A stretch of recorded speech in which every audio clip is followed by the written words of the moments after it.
Bonjour tout le monde, c'est Margot, j'espère que vous allez bien. Perso, moi ça va. Du coup, aujourd'hui on se retrouve pour un nouvel épisode et aujourd'hui je suis de retour pour vous parler du drama coréen Brewing Love, qui est un drama spécial INA de 12 épisodes et qui date de 2024.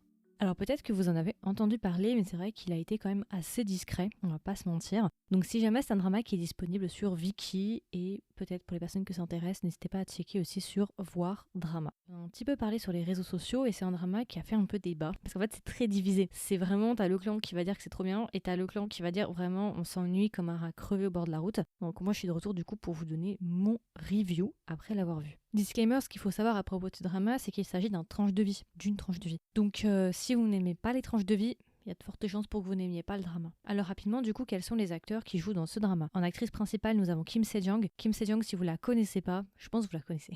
Elle a joué dans Uncanny Counters, Today's Webtoon. J'ai beaucoup aimé Today's Webtoon, soit en passant. On attend d'ailleurs une saison 2 depuis 2022. Je pose ça là. Elle a fait aussi dans A Business Proposal et je pense que pour beaucoup, vous l'avez découvert ici. Moi, je l'avais découverte dans School 2017 et I Wanna Hear Your Song de 2019.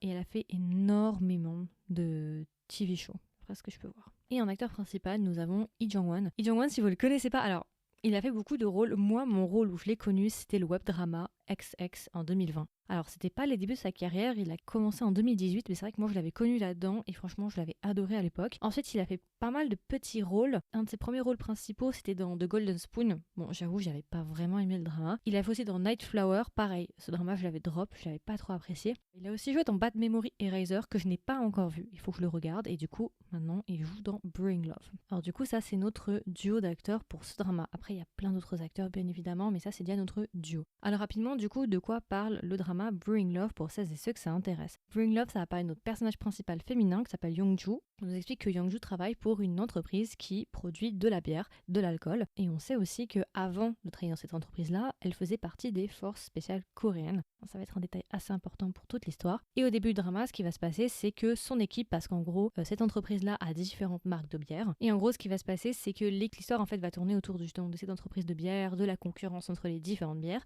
et on va dire qu'il y a plusieurs divisions au sein de cette entreprise, et Young-joo travaille pour une des divisions. Et au début du drama, ce qui va se passer, c'est qu'en fait, on va apprendre que le CEO de l'entreprise souhaite discontinuer, arrêter la marque de bière à laquelle elle est rattachée, et du coup, malheureusement, toute son équipe, tous ses subordonnés vont se retrouver sur le point d'être licenciés. À partir de là, on va offrir l'opportunité à Young-joo d'intégrer une autre équipe afin justement de développer une nouvelle marque de bière en contrepartie de sauver ses coéquipiers de son ancienne division. Donc forcément, à partir de là, Young-joo va tout faire pour justement sauver les membres de son ancienne équipe et les sauver entre guillemets du licenciement. De l'autre côté, on a le personnage de Min-joo. Min-joo, du coup, lui, c'est un brasseur et en gros, il est à la tête d'une marque de bière et on nous explique en fait que Min-joo, au-delà même juste d'être un brasseur, c'est quelqu'un qui est hypersensible. Alors pas dans le sens juste ah t'es hypersensible, non, c'est vraiment il est hypersensible. Il est capable en fait de remarquer les moindres détails, il est extrêmement sensible à son environnement et il est capable de lire très très rapidement une pièce, et aussi malheureusement il y a aussi le contrepoids de tout ça. Il est très facilement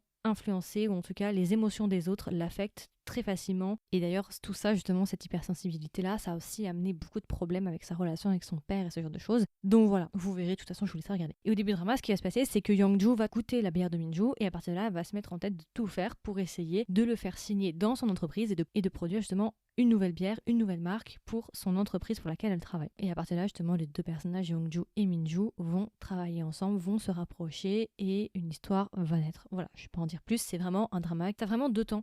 T'as vraiment le côté bière, du coup, production bière, comment ça marche, autant du marketing que de la création que de tout. Donc t'as vraiment ça d'un côté. Et après, t'as vraiment le côté romance avec justement la gestion, les traumatismes, l'hypersensibilité, le thème aussi de tout ce qui est la fragilité ou le thème aussi des émotions, surtout quand on est un homme, comment c'est vu par la société, ce genre de choses. Donc voilà, je vais m'arrêter là. Alors rapidement, du coup, qu'est-ce que j'ai pensé de ce drama? Parce que ça a fait pas mal débat, personne n'est vraiment d'accord. Alors moi, je vais être honnête, ce drama, son plus gros point fort, ce qui fait la force de ce drama, c'est le couple. Je vais vous le dire, j'ai continué et j'ai regardé le drama de A à Z uniquement pour le couple. S'il n'y avait pas eu ce couple, je l'aurais drop depuis bien longtemps. Pour moi, le plus gros point faible de ce drama, c'est le script. Alors je sais, je vous l'ai dit, c'est une tranche de vie, donc forcément, faut pas en attendre des masses. Je suis d'accord. Mais c'est vrai qu'il se passe pas des masses. Pour le coup, c'est vraiment de la tranche de vie, tranche de vie. Et c'est vrai que je vous avoue que le premier épisode, j'étais vraiment très perplexe. Je me suis dit, oh, j'ai failli drop plus d'une fois. Et c'est vraiment qu'à l'épisode 3, je crois, où je me suis dit, bon, là ça commence, je commence à apprécier parce que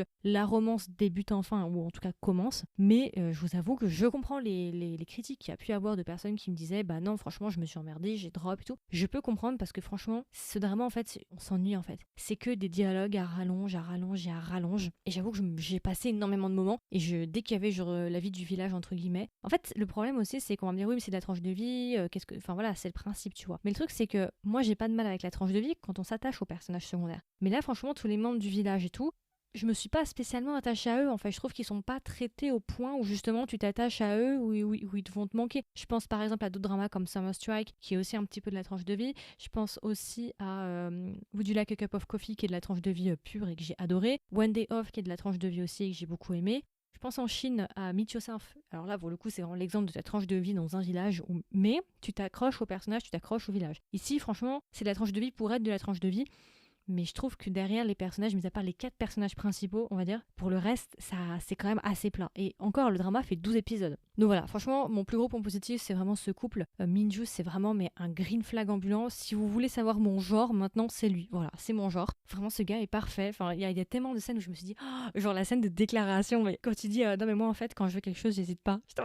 C'est ça qu'on veut en fait, on en a marre des garçons princesses en 2025 là. Non franchement, on veut des hommes capables, vraiment hommes capables. Non franchement, hommes capables. Quand t'as des standards comme ça, comment tu veux après revenir là et... Non, bref.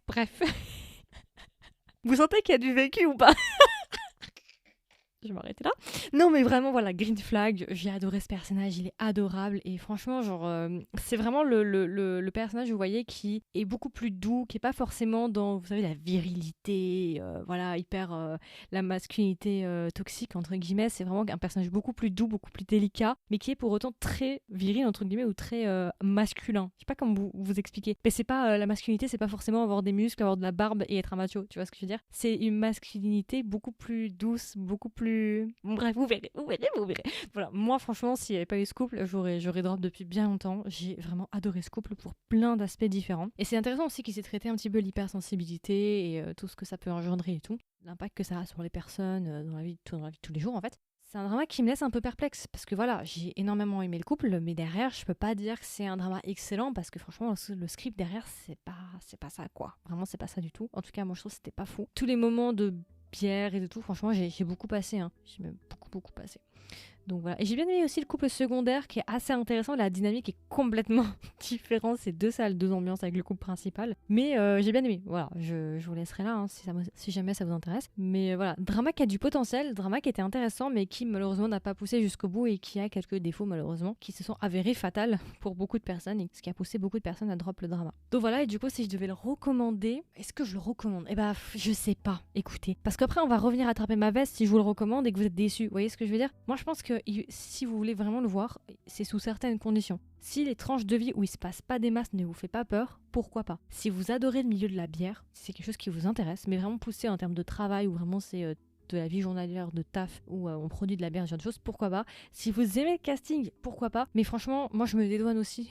Je veux dire, n'allez pas dire que j'ai dit que le drama était incroyable, était bien écrit, c'est pas le cas. C'est pas ce que j'ai dit. J'ai juste dit le couple, c'est le couple qui sauve l'histoire. Sinon, franchement, pour le reste, c'est pas ça. Donc voilà, et du coup, si je devais lui donner une note, combien est-ce que je lui mettrais? En termes de script, il passe pas la barre des 15. Ça, c'est sûr. Je pense que c'est un 13,5. En termes de couple, il passe la barre des 15.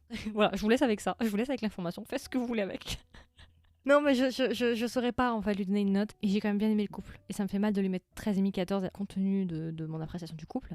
Mais je peux pas lui mettre 15, c'est pas possible. Enfin voilà. Je l'ai vu une fois, je le regarderai pas deux. J'ai oublié de préciser aussi, mais les décors sont sympas. Hein. C'est très été, très lumineux, avec des verts très intenses. Enfin, vous verrez.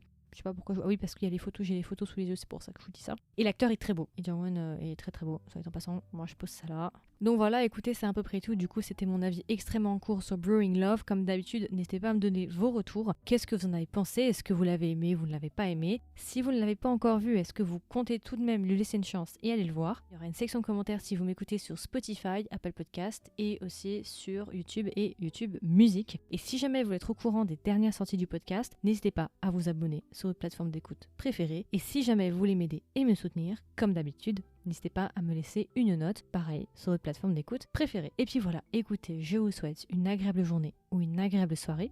Et je vous dis à la prochaine pour un nouvel épisode. Bye bye!